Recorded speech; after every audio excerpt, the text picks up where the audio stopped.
Today, I've got Elissa back on the podcast to talk about understanding mindset and how it can facilitate healing.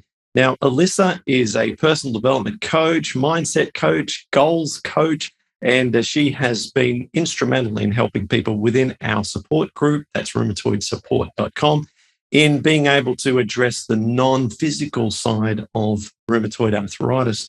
If you want to learn more about her and her incredible personal story, which includes over 50 years of rheumatoid arthritis, as well as making tremendous improvements with her own health on the Patterson program, but also lots of other discoveries that she made along the way on her own, all sorts of things that we touch upon in that podcast that are not in any other episode. So that's episode number 218. If you'd like to go back and watch that, it's how beliefs and emotions shape our journey with rheumatoid arthritis. If you'd like to go back and learn more about Elissa, her story, and about beliefs and emotions.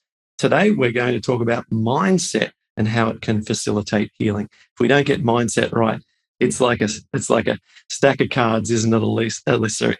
We can just collapse into a heap and want to give up. Yeah, exactly. And I think, Clint, it also helps with getting through the really tough times with pain, and also the diet. You know, there's a huge aspect of that too with mindset. Absolutely. So why don't we get started with your sort of plan here of what we should cover. We also have got a few of our members on this call as well who may wish to ask some questions along the way, and we welcome that. In fact, we've got some questions coming through already. So why don't you start leading us off into this discussion, and then we'll throw some questions at you as we go. Sure. Actually, one of the first things that I just want to talk about, because it really does underpin everything, and I know that we talked about it a bit in the first podcast, but and I've drawn on a song which I learned in a workshop I did with Gabor Mate, and it's called In Your Mind. So it's about it all goes down in your mind. And this is really what underpins the whole concept of mindset, is that early in life we start out basically with a blank canvas. We come in, we're little people, and essentially we're like sponges and we absorb everything in our environments. And what happens to us when we are small then shapes what I call the lens, or the camera lens, with we learn to respond to life. And this is what Johnny Cash means in that song, that you start off with a blank mind, and then that mind becomes influenced by everything that happens around it, and it forms its own camera lens with which then it goes about and reacts and responds to life. And I believe from my own experience with rheumatoid that many of those beliefs and experiences, culture, education that I had shaped some of the way that I responded to my rheumatoid when I got it. What were some of those beliefs that you had? So the big one for me, and I know it comes up a lot when I work with people with rheumatoid, is one of them is that it was partly my fault that I got it. I felt that somewhere in there I must have done something wrong. And also that I felt for many, many years that I had no say and no choice in my healing journey. But I will talk more about how the belief, particularly the first one, that, that it was my fault, influences things, because what I just wanted to say, that I think what happens when we're young, essentially we all want to feel that we're okay, that we're good people, that we're enough, that we're worthy of all of the things that we all want to have in life. But some things happen along the way and we don't make that connection to ourselves. We don't feel that I'm okay, that we're enough, that we're worthy, that we deserve X, Y, Z. And those beliefs, we then look outside of ourselves to get that feeling that we're okay. So we will And I know I have did this. We achieve, we strive, we educate ourselves, we do all of these things really to often sometimes to feel that we are okay, that we are enough. And then what happens is we create stories from these beliefs that often aren't true. I'm not worthy of having a great journey with my rheumatoid. I'm not worthy of being able to embrace this diet that in the beginning can seem like a big culture shock. And I think one of the members I was talking with was talking about the grief that comes with when you first start to embrace the healing journey. And when you first start to embrace what it's like to be diagnosed with rheumatoid, that, all of the things that you're going to have to sort of say goodbye to. But I sort of think that if we can bring this mindset into a different place, then we don't have to necessarily deal with all of that. Looking forward to your insights on that. I can share that when I was diagnosed, I was naive to the severity of the condition. I felt that it was a temporary inconvenience to my otherwise outstanding and great career that I had going as an entertainer. And can I just get this thing sorted so that I can get my life back on track? And I was a complete naive. However, when I gained an understanding of the gravity of it, the severity of it, the chronic nature of it, I did start to fall upon the mindset that, I can get through this. I can do this. Everything I've tried in the past to succeed at, I have been successful at.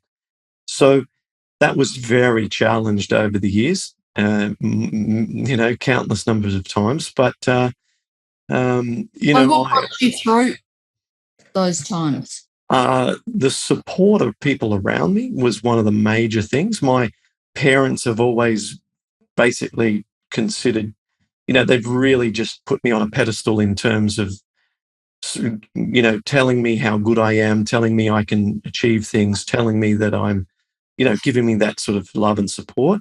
My wife, Melissa, who has basically, kept me on this earth, because at times I, said to her, you'd probably be better off without me, if I get hit by a bus, because I'm just this crippled guy who's limping around, who occupies all of your time with food preparation, and I go to yoga every day just to walk. Anyway, my family, my friends, who all said, if anyone can get through this, you can. And I fell back onto the mindset that I got from university. The 4 years at university made me feel like I could achieve things, made me feel like I could accomplish things, because I found that way beyond my league. And yet I worked so damn hard because of my deficiency in intelligence and skills. Basically, I had to work harder than everyone else. And I ended up getting the highest accolade in the Department of Maths, Physics, and Computer Electronics. So it was this combination of past experience, I can do this, and support around me, I've got the support there. And so it was that. And so I felt like I've got to do this. There's got to be a way. That was me, just to share between us, right? Mm-hmm. Yeah, and that's actually one of the points that I want to talk about today. So I'm happy to jump to that determination mindset, because it's something that I feel is just so, so important with this debilitating condition, because I know I've been through those same times where I just completely wanted to give up and had nothing left in the tank at all. I didn't have as many supportive people around me, so I really had to find that part. There was really nobody else but me for most of my journey. So one of the things that I've learned along the way through some of the work that I've done with other people is to look at what frame of mind do I go into when I have a really tough time? What's it like? How does that play out in what I'm doing? Because I know that does it help or hinder? And if it does hinder, then one of the things that I found, and I still find really beneficial, is okay, do I remember a time exactly like you did then in the past where I've been incredibly determined, where I've been able to push through? And many of us don't have that time. So there was a workshops that I did where they said to us, okay, if you don't have a memory of that, do you know anybody else who's got one? Is there anyone out there that you admire in your world or in the world who you really feel connected to their determined mindset? And this is for me why I watched that movie, that movie Touching the Void, because I really connect in with that guy. But is there somebody in your life who you know, who you admire? And if there isn't, then there's another thing that you can do, because then we go in to do this exercise. Then, okay, you'll use yourself in the future. So then the exercise is you close your eyes, you put yourself into somewhere quiet on your own, close your eyes, and you either go back to that time where you did have that determined mindset, or you go to the person that you really admire, or you go into the future and you completely imagine that you are this incredibly determined human being who's going to make it through this, right? So then what you do is you use all of your senses. So you're in that situation, you're visualizing it. And I'll tell you about a time I had in a minute with it. But so you bring in, close your eyes. What am I seeing? What's the sky like? Whereabouts am I? What else am I seeing? What am I hearing? Are there birds? Are there people talking to me? What's happening in my world? So you bring in the hearing, then you bring in smell, things that you're smelling, and also feeling. And when you feel it, it's then really important to find where in your body you're feeling it. It's like, is there an aspect of my body that is holding this experience stronger than another? And when you find it, then you feel what colour it is and what texture it has, what shape it is it hot or cold, all of those sort of things. It's really important to go into this detail, Clint, because the brain then remembers this and sets up a neural pathway for this the more you use your senses. This has been scientifically proven.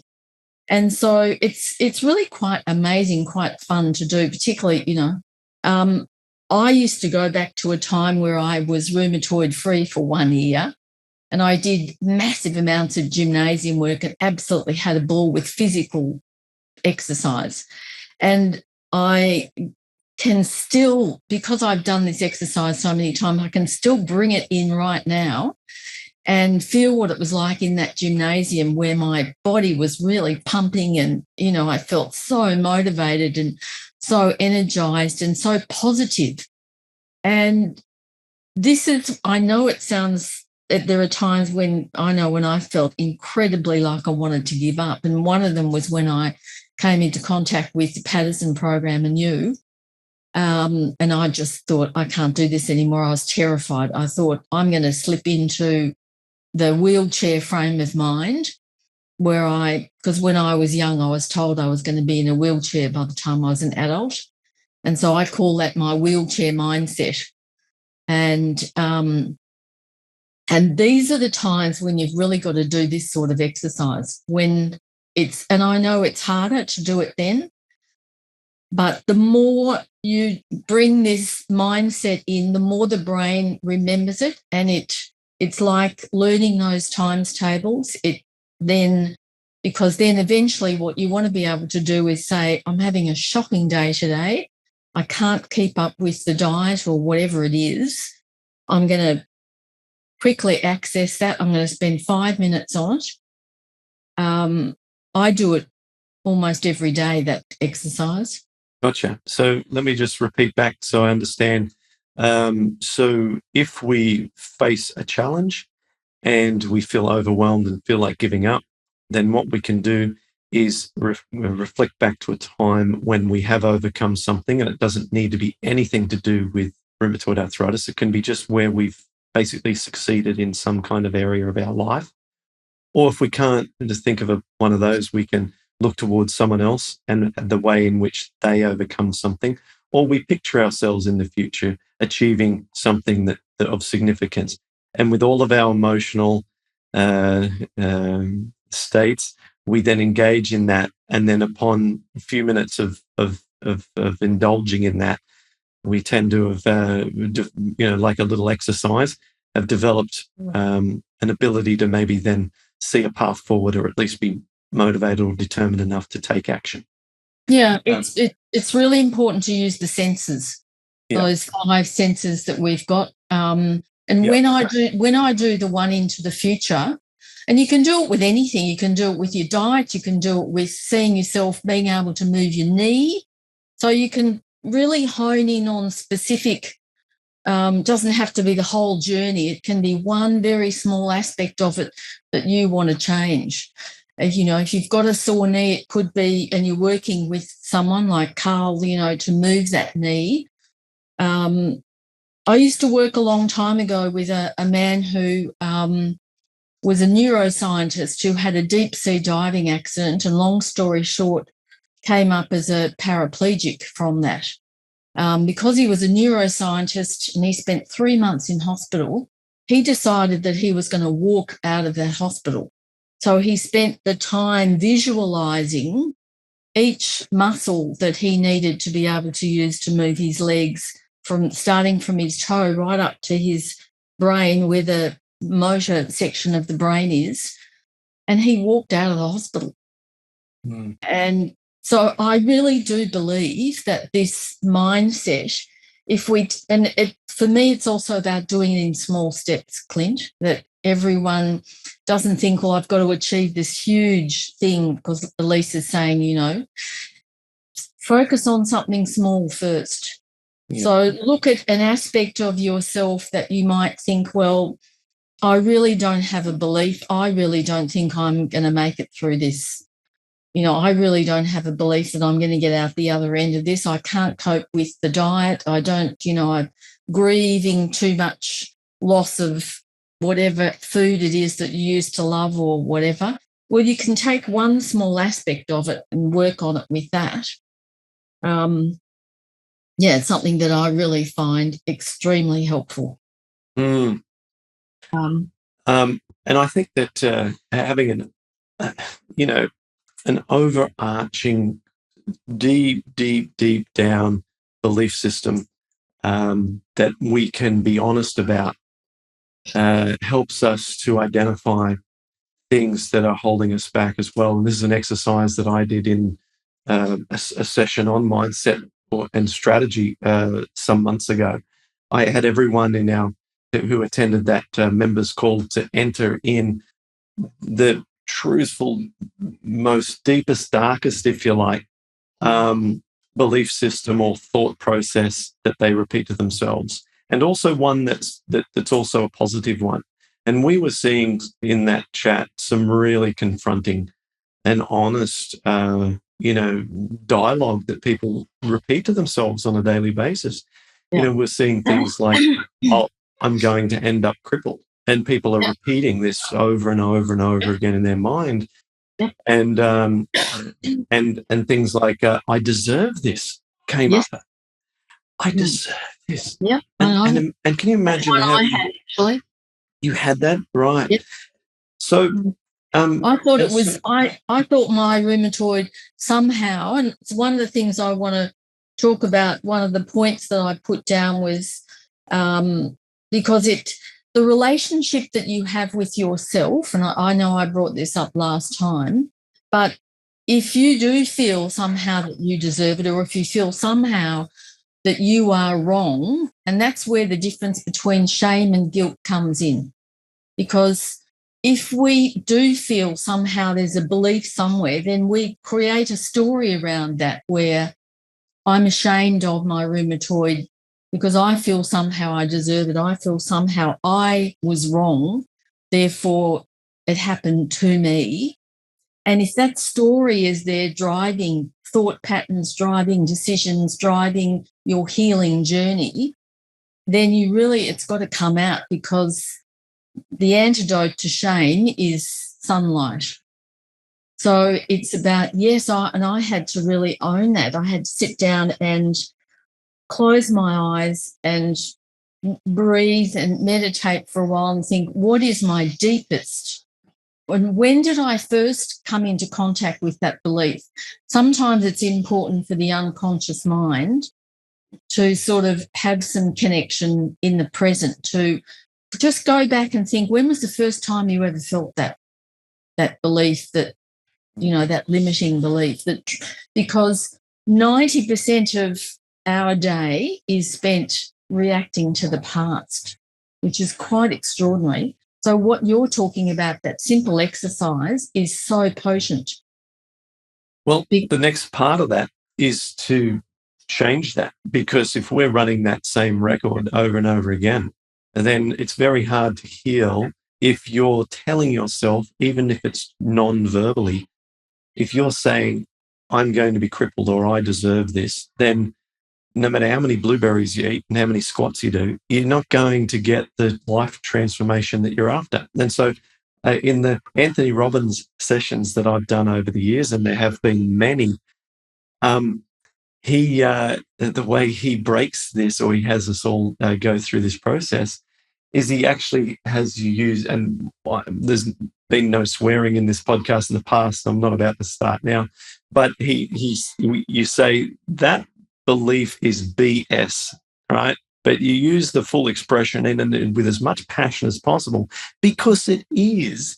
And then you say the truth is, because that belief isn't truth. That's either an opinion or it's a fear, or it's something else. But if, let's say, you feel like you have this circulating thought, I'm going to be crippled, that is BS. The truth is that if I do everything that's scientifically supported to support my health, and I'm not on, counterproductive medications, and I keep my inflammation levels low, I get outdoors on a regular basis, and I have support and a social group that are loving and caring, I'm going to do very, very well. And that's the truth. That is the truth, right? And so I think this, you've brought up such a really sort of, core foundational thing here about approaching this disease. Yeah. It's about, then what we do is we self-sabotage without realizing. We trip ourselves up, and that also then flows into our relationships, which is one of the other things I wanted to talk about, because those foundational beliefs, the first one for me is, what do I feel about myself? Do I value myself? How do I value my healing journey?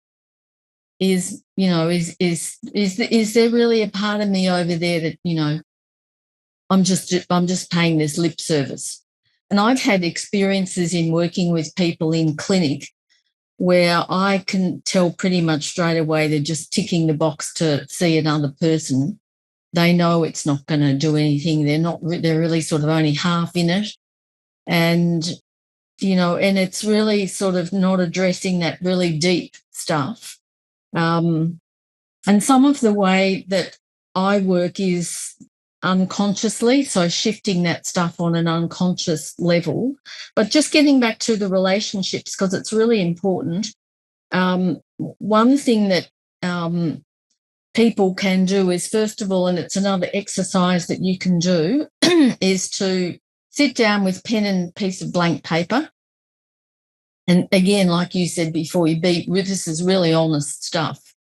It's about, first of all, the relationship that you have with yourself and whether you value that relationship. Because if you don't, and if the beliefs that sit underneath that, the mindset, because the mindset is your beliefs and your corresponding emotion. So, for example, if I don't believe that I deserve to get better, to have any sort of quality life with my rheumatoid, then the corresponding emotion I might feel with that is shame. Shame, embarrassment, all that sort of thing. Then the story I'm going to create around that is, I don't deserve to have healthy relationships with people. So I'm probably going to overgive. Mm. You know, I'm not going to have good boundaries. I'm not going to know, and good boundaries, I mean, okay, I've done enough.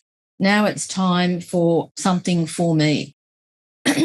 And often people I see, and I know this for myself, when you don't have good boundaries in your relationships, then remember in the beginning I talked about early in life, we miss that feeling. Most of us do, and it's through no fault of our parents. I want to say that up front here. We're not, I often find with people when I'm working with chronic conditions, if I want to go back into their background, they'll say, oh, but my parents were great. And I say, look, it's not about that. What we're doing here is an objective, compassionate inquiry into helping you have a great life and a more gentle, kinder approach to your rheumatoid arthritis.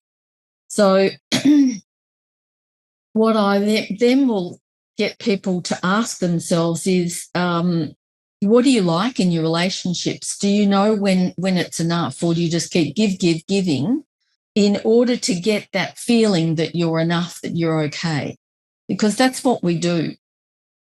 Now, I know that I even do that in my parenting,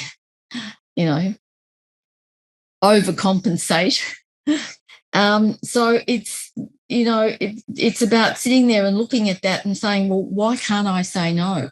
So the question to ask is, what do I get from overgiving? Because there's a gain, and the gain isn't necessarily a good gain, but it's a gain. And it's the same thing with any kind of mindset, Clint. And I know this with my own rheumatoid. When I'm hard on myself, when I don't feel I deserve, what do I get from that mindset? That's a really interesting question to ask. And it's a tough one because, the gain isn't a good one. So it's another way to ask it is, if I want to improve my mindset, what do I need to let go of? I know That's that a harder question to answer, isn't it? That's harder to answer. Yeah. It is. So it's much easier to say, and I know I can ask myself and say, look, even if I just look at myself as a parent, what do I get when I overgive to them? Well, I try and feel like I'm needed. I feel needed. I feel like I'm a better parent. I feel like I'm enough. And then if you go further with that, at the end of it is, I feel like I'm worthy. I'm a worthy participant in this life. And that goes always then takes me back to that initial underlying beliefs about myself. That am I worthy? Do I deserve this? To be happy, to have, the best life, the best version of myself? Do I deserve to be the best version of myself? And as you said, so in that exercise that you did with that group, when you're getting into that, because that flows into your relationships, and then it flows into the way you relate to your rheumatoid in your healing journey. Question from the chat. What if it's people that you need to let go? Yeah, and you did a fantastic podcast with, I'm trying to remember her name, Elvira. Yes. Yes, and I really resonated with that because that was a big one for me. And I remember when I first started on my journey, which was 45 years ago last week, into my mindset healing journey. And that was a big thing for me. And I looked in my life to see, I had to make some decisions actually in that, where I had to say, well, I don't know that relationship is ever going to be healthy no matter what I do. So it's not beneficial for me, and I'm going to have to lovingly and compassionately let go. For those people who are wondering about this podcast, go back and our guest was Elvira, and she was very transparent and vulnerable in sharing with us about how she actually had to move locations to get away from a relationship that was giving her a lot of interpersonal stress. And it was the final sort of breakthrough for her after doing all of the guidelines around diet, exercise, medication management. So that was a major one. So yeah, all these things matter. We got another question in the chat. It's difficult to stay in a positive mindset. Any further recommendations? So we'll maybe do a checklist of all the things we've covered at the end. I've been taking a checklist so far, but let's continue with your scheduled teachings here, and then we'll do a summary at the end. So just quickly on that before I forget, there is an attachment in my coaching thread that is a self-care regime that is very, very thorough and extensive, that are tips and exercises that you can do to stay in that, to help you to stay on track with that difficult time. So you can look at that. That's great. Person who asked that question. I'll ask if we can possibly make that available on the transcription of this podcast as well. Yeah, sure. So that'll be publicly available. Yeah. But just getting back to the relationships, Clint, there's another exercise that I do that people could try.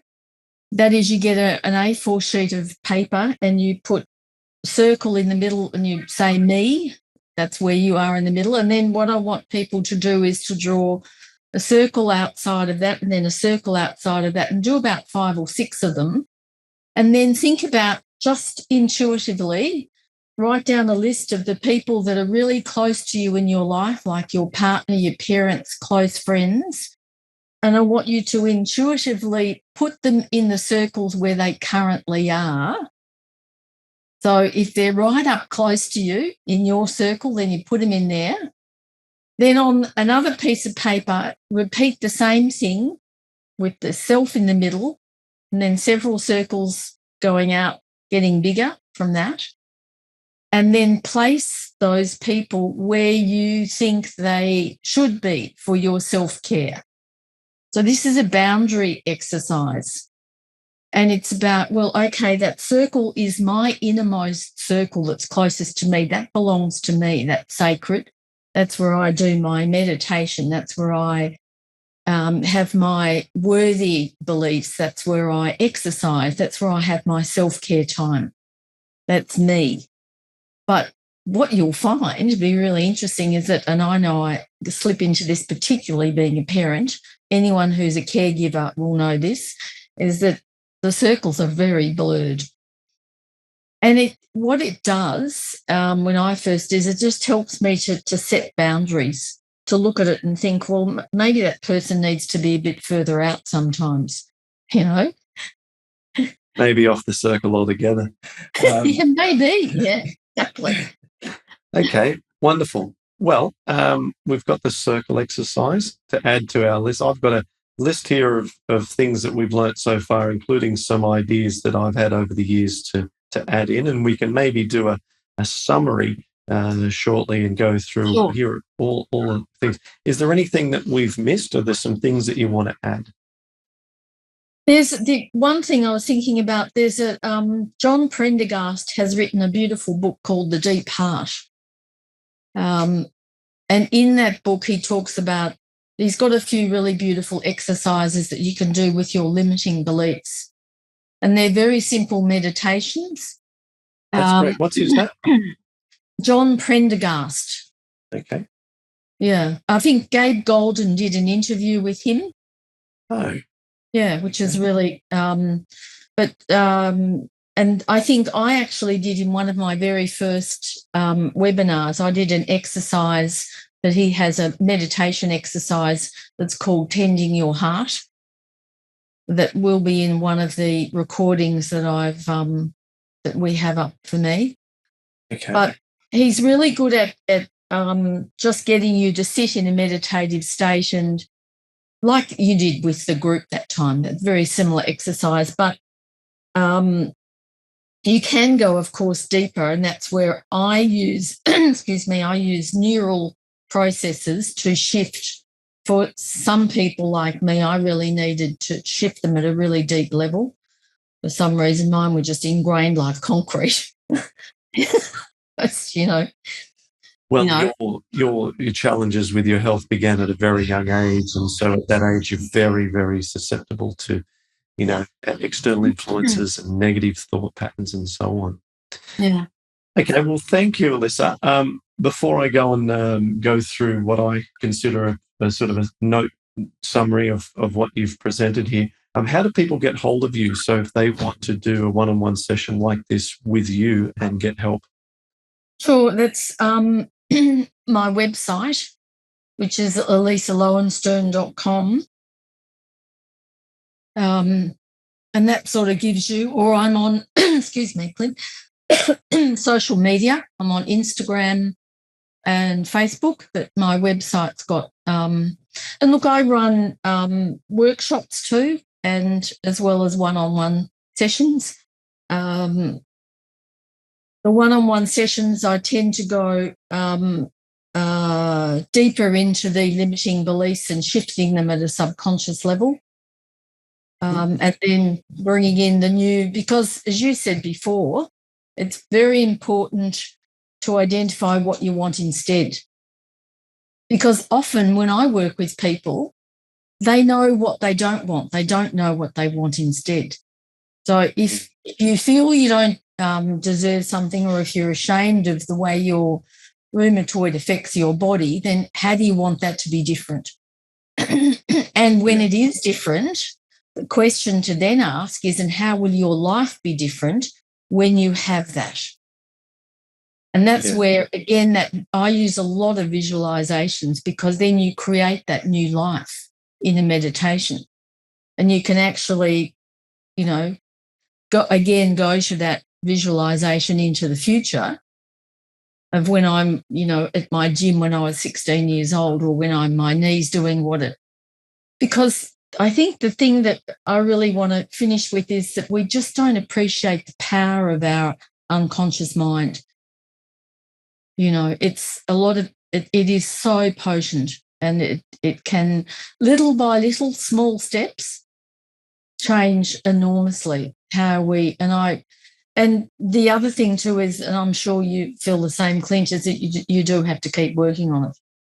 It's not a magic pill that you take, the same as anything, and it's right, that's it, I'm finished. You need to be what I call aware every day. So I watch myself. I say, when I wake up in the morning, I check in with myself. How am I? How am I feeling? Am I going to get out of bed feeling like I'm going to, beat myself up today? Because, it's a bit like, when you get in the car and you're grumpy, and then all of a sudden you see somebody else who's grump in their car. So you attract it. So if I know I've had this happen, I'm sure you have. If I get up and I'm in that beat myself up mindset, my whole day follows that. So what do you do?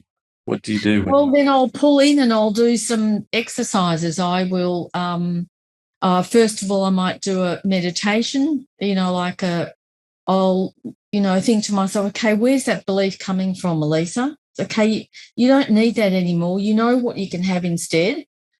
Or I might do the visualization, that I talked about, that borrowing somebody else who I know seems to be always positive and doing it for me.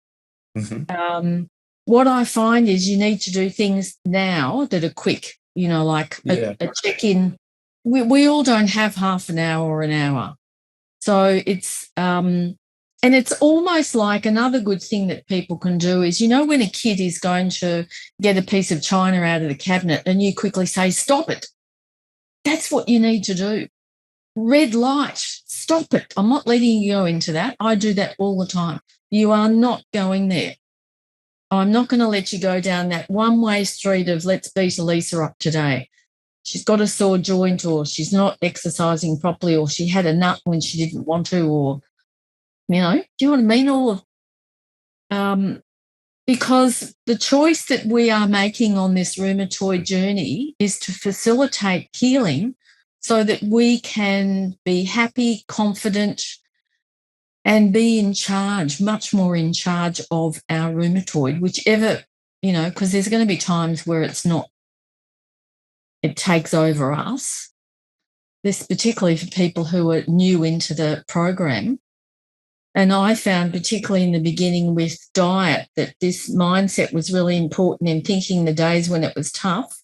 I'm here for a purpose because I want to be the one who chooses how my body goes. And I think those little things. So that document that I've got has got a lot of things in it where people can draw on quick things to get them back on track again. But the first thing to do is to tell a child stop. Yeah, love that. Love that. To stop it. Okay, Yeah, it's great. like a red light, pulling up the red light. Just quit it. I'm not doing this. Love it. Okay, well, thank you, Elissa. This has been really interesting. We've got some notes here, at least that I've made as we've gone along to try and bring this into some kind of summary. We want to, and I'll add to this the checklist that I'm going to put on the show notes for this. So if let's say we wake up, we don't feel like we're in the mindset to move our body. We feel worse than yesterday, which for me is always that's always the red flag to the bull. Is if I was on a progress, doing really well, and then wake up and my body's just lost the momentum. It's a day off. I'd had, say, 10 days in a row, and then now this one's worse, and it makes me furious. What was it that triggered that? And then I go into that kind of mentality, and then nothing else matters unless that gets resolved. And so in those sort of funk days, we can draw upon past experiences in our own lives or draw upon those of others to say, I have overcome these sort of challenges in the past. I can do it again. And we basically indulge in the emotions associated with that evidence, and that brings us back into that state again. You mentioned touching the void in passing. That movie, since you mentioned it, I went and watched, which I haven't before. I think it's a 2003 movie, so it's been around for some time. But I watched it in my infrared sauna, so it's over 2 nights. I just and loved it. In fact, the second sauna session I did for nearly an hour just because I wanted to see the end of the film. And it really is a testament, that film, into drawing upon levels of human determination that go beyond anything that you could even wildly imagine. So go watch Touching the Void, everyone. If you haven't seen it, that's great homework. We've got to say BS to these limiting beliefs and say, what is the truth? What's the actual truth? These things that we repeat in our minds are undercutting our progress. And if we take just a few moments to think about them, and say, they're BS, what is the truth? And then make the truth the affirmation. If the truth is that you're actually seeing slow improvements, then say to yourself every day, I'm making slow improvements. I'm making slow improvements. I'm making slow improvements. I used to say, I'm pain-free, drug-free, back to maximum energy, pain-free, drug-free, back to massive energy, pain-free, drug-free, back to massive. And it doesn't even really make sense. And I used just to say that over and over again on that sort of rhythm, that you can't really end up in anywhere else, because it's almost like that becomes you. And then someone in the chat, as they said earlier, like, what do you do if you're in a funk? I like to get a small win, any small win that can be so small, just to feel that dopamine that comes with getting a small win. What I do is I make a done list of the positives of each day. I don't make a list of what I didn't achieve. I only have a list, and I do it every day. It's a special book that I have, and it's only my done list, the achievements. And at the end of the day, I read it and I think, yeah, that was as small as it was. That's what I did. And there's what's it called? I think I spoke to you about it in one of the other podcasts. 4,000 weeks. I'll put it in the coaching thread, but it's about our relationship with time. And this guy was talking about, you have to have your positive list and write it out, particularly if you're starting out on the journey, because like in that movie, it's the tiny steps, isn't it? Well, that's right. And I knew this small win concept well before watching that movie, but he would focus on, just getting 10 meters, another 10 meters, another 10 meters, and breaking down, his agony just into 10-meter milestones. And like Dr. Clapper says, he said, when you're on this, journey, Your goal each day is just to walk to the next tree. You're not trying to, run. Yeah, you're just trying to the next day get to the next tree, and then the next tree, and then the next tree. And so that actually leads nicely into my next sort of little bullet point here is that when you're in this mental funk, get into nature. Just go for a walk in nature, even if it's just a park near your house. That's all you have access to. Get into that because that's where you're going to feel better. Get out of the environment that in which you're feeling the most intense negative feelings. And then this next one is the biggest one for me: is move the body. Just do something where the body requires so much of my mental attention that I can't be thinking about that other thing. Because you're doing two things with that. You're actually, if you think about it as a picture frame, the mindset is a picture frame. You need to change it, put another frame on it. So that can be nature. But the thing with movement is it creates that, all of the hormones that are released and breathing. If you're doing some deep breathing is just brilliant because it switches on the parasympathetic. So, but that movement is really important. Just anything, just 10 paces. Exactly. I agree. It's or something ridiculous, some stupid dance to make the kids laugh, exactly. Whatever it is, Yeah, I agree. And then you mentioned the circle exercise, which is really, really cool. We got to put ourselves in the middle and then put those loved ones or even not, even just people around us who influence us. And then another picture of where they should be. John Prendergast, people can look up him about changing minds, changing these limiting beliefs if they are struggling with this. And then your check-in in the morning and feeling how you are before you actually get out of bed. And if you need to apply the red light, stop it, I think is great. Now, and you've got the checklist that you're going to make available to everyone as well that people can download for free on this podcast blog page. So head over to www.rheumatoidsolutions.com and then click on the podcast episode and you will see Elissa. And to wrap this up, the last thing I have here is a question from the chat. Elissa, what is your Instagram? Do you have an Instagram? It's my name, Elissa Lowenstern. Great. And I'll put that in the same location. Thank you, Elissa. Much gratitude for what you do for our community and these podcasts that you're doing and for your time today. No, you're most welcome, Clint. I'm really loving being part of the group and getting to talk to people, and it's an honour, really. We're all here to help and support each other, and I want to just finish with saying too that when it's a tough day, don't forget to give yourself a hug and be kind. Beautiful, beautiful. Thank you, and thanks to everyone who attended live. So those of you who are with us on this call, our wonderful, beautiful members of our community, thank you for attending with us. I hope you've gained a lot out of it today. And for those of you listening, wherever you are or watching on YouTube, thanks so much. And life is better when you're healing. And when we get our mindset right, it certainly helps to guide us in that direction. Thanks, everyone. See you in the next episode.